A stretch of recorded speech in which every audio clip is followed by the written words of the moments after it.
Hello friends, good morning. आज का question है, यदि किसी वस्तु को 5% हानि की अपेक्षा 10% लाभ पर बेचा जाता तो विक्रेता को 75 रुपया अधिक मिलते, वस्तु का क्रय मूल्य कितना है।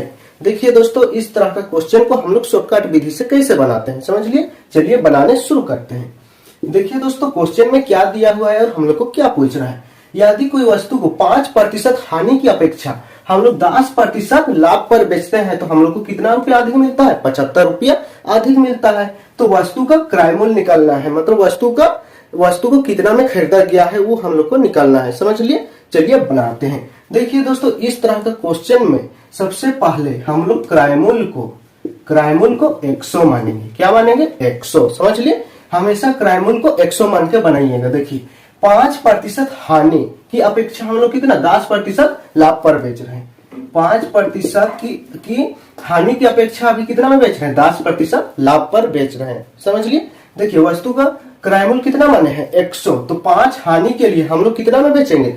देखिए 5 हानि मतलब 5 घाटा के लिए हम लोग कितना में बेचेंगे, 100 में खरीदते हैं तो 5 हानि के लिए हम लोग कितना में बेचेंगे, 5 कम में बेचेंगे तब ना हम लोग को 5 का हानि होगा। तो 100 में खरीदते हैं तो 5 हानि के लिए हम लोग कितना में बेचेंगे, घटाइए 100 में 5 कितना, 95।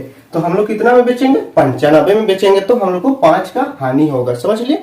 वैसा ही यहाँ पर क्या है, 10% लाभ। तो 10% लाभ के लिए हम लोग कितना में बेचेंगे, 100 में खरीदते हैं तो 10 लाभ के लिए हम लोग कितना में बेचेंगे, 10 अधिक में बेचेंगे तब ना हम लोग को 10 का फायदा होगा। तो इसको जोड़िए, कितना होगा, 110।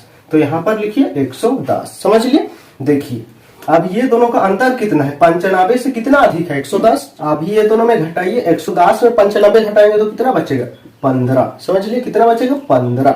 देखिए क्वेश्चन में क्या दिया था, 5% हानि की अपेक्षा हम लोग 10% लाभ पर बेच रहे थे तो 75 रुपया अधिक मिलता था। लेकिन यहाँ पर देखिए हम लोग कितना 5% हानि पर बेच रहे थे, कितना में 95, और 10% लाभ पर बेच रहे थे तो कितना 110 रुपया हम लोग को मिल रहा था। तो 95 से कितना अधिक है, 15 रुपया हम लोग को अधिक मिल रहा था।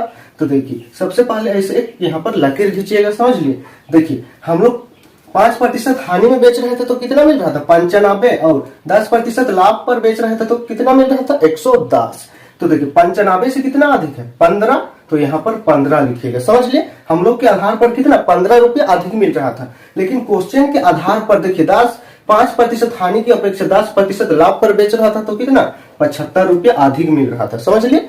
तो 75 को यहाँ ऊपर लिखिएगा, जो क्वेश्चन में दिए रहेगा उसको यहाँ और यहाँ ऊपर लिखेंगे, और यहाँ हम लोग मानेंगे उसको लिखेंगे, समझ लिए। तो हम लोग को क्या निकालना है, क्रय मूल्य। तो देखिए हम लोग के आधार पर हम लोग क्रय मूल्य को कितना माने हैं, 100, तो यहाँ पर 100 लिखिएगा, समझ लिए। और क्वेश्चन के आधार पर क्रय मूल्य दिया है, नहीं दिया है, तो यही हम लोग को निकालना है, समझ लिए। अब ये क्रॉस गुना करेंगे।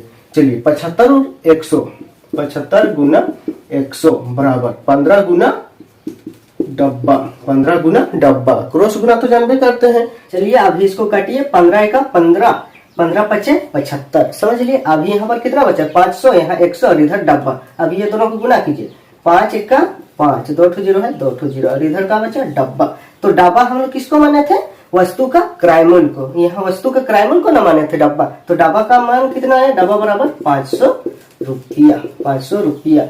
यही हुआ इसका आंसर, समझ लिए। देखिए वस्तु को कितना में खरीदे थे, 500 रुपया में खरीदे थे, समझ लिए। अगर आप सभी को मेरा वीडियो अच्छा लगा तो वीडियो को लाइक कीजिए, कमेंट कीजिए और चैनल को सब्सक्राइब कीजिए।